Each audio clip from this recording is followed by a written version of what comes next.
So while every day looks darker and darker in Gaza, there's quite a bit of pressure that's being applied to the government here in the U.S. So I wanted to share something hopeful with you. This is in the Daily Beast. Smoke, Palestinian flags, and protest chants fill the air as thousands surround the White House.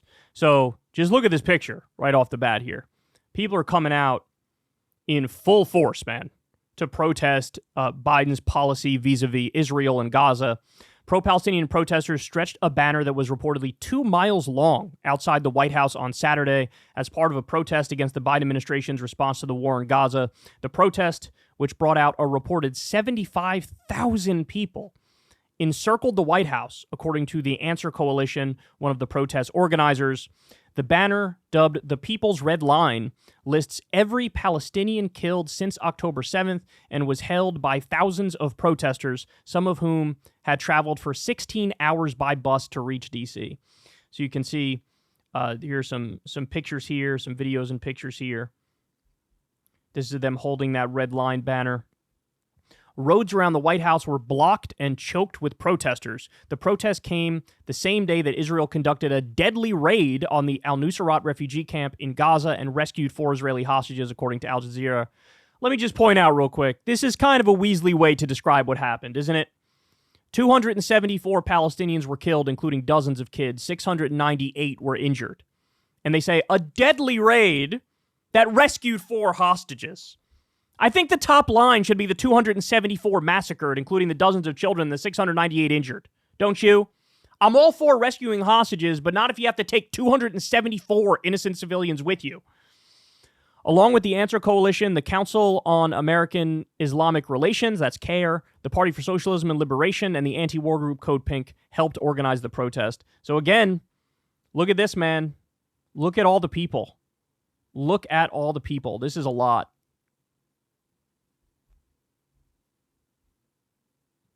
Look at that. I have more videos for you in a second. President Joe Biden previously said that his red line for Israeli Prime Minister Benjamin Netanyahu was an invasion of the Gaza neighborhood of Rafah, which was crossed last month. Protesters are demanding the Biden administration live up to that promise and further end the war in Gaza. Biden's red line is nowhere to be seen, the Answer Coalition wrote on its website promoting the protest. We demand an immediate ceasefire, an immediate end to the siege on Gaza, the freedom of all Palestinian prisoners, and the end to the occupation of Palestine. Prior to the protest, a wall was erected outside the White House by the Secret Service. Of course, there's the wall right here. Now, by the way, let me just say, I love this. At the same time, I want even bigger numbers to show up when Netanyahu comes to speak at Congress. I want it to be impossible for Netanyahu's motorcade to get to the Capitol. That's how many I want to see 1 million or 2 million people out there to protest the war criminal genocider Netanyahu. So just to give you some more videos real quick. The People's Red Line is complete. Over 75,000 have completely encircled the White House and have flooded the streets for Palestine. Let me play this video for you. So, as you can see, they're going around here. This video is sped up obviously, to show you just how long this is. I mean, this is a never-ending line, isn't it? Look at this. Look at this. I don't think people really realize how much organizational effort goes in to making something like this happen. You know what I'm saying? Because this is not easy. This is not something you could do on a whim. This is something that takes a lot of planning, a lot of phone calls, a lot of marketing and PR and messaging, and this is not easy. And so to see that there's this much energy around the pro-Palestine movement is heartening, because of course at times you feel like nobody's moving the ball in the right direction. Every day the ball just gets moved more and more in the wrong direction. That's the feeling that we get.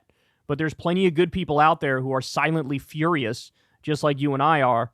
I'll show you this one too. This is like a right-wing account, but they say thousands of pro-Palestine protesters and activists are lighting off smoke bombs and flares as they plan to surround the White House. Currently, D.C. Metro Police are on high alert as hundreds of thousands of pro-Palestine protesters and activists have gathered outside the White House in Washington, D.C. as they light up smoke bombs and flares as they protest for Palestine, planning to surround the White House. Police have deployed mace into the surrounding crowds, and crews have erected a large anti-scale fence around the White House in anticipation of this week's Gaza protest. So here, I'll play this one for you. You could see some of the smoke there in the distance. I'll speed it up a little bit. You can see some of the smoke in the distance, but still so many people. You love to see it. You love to see it. People actually fighting for a cause that matters, for a good cause. And by the way, I haven't seen any coverage in mainstream media. I'm sure it exists here or there, a little sprinkle here, a little sprinkle there, but I haven't seen much of anything in mainstream media. Because they're basically trying to bury the fact that this is a real liability for Joe Biden. They're trying to bury the fact that this could be a decisive factor in the election against Joe Biden. Which, by the way, Trump's not any better. In fact, Trump kind of broadcast that he would like to be worse on this issue and be even more cucked to Israel. So this is not a defense of Trump in any way, shape, or form.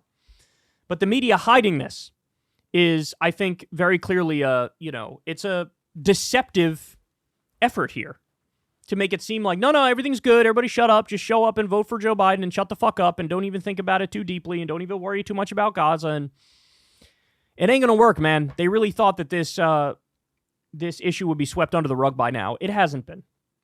And instead of learning their lesson and adjusting, what are they doing? They're putting a lot of the DNC online to try to hide from the protest because now they're rightly realizing this is going to be like 1968.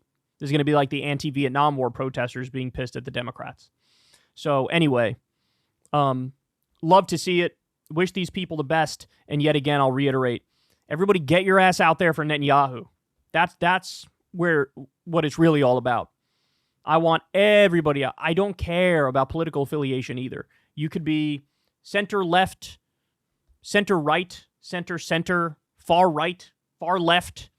Everybody just get out there because Netanyahu is a war criminal and we keep arming him and funding him and it's unacceptable. He's coming to speak to Congress. Could you imagine if Vladimir Putin was coming to speak here? Could you imagine if the Grand Ayatollah was coming to speak here?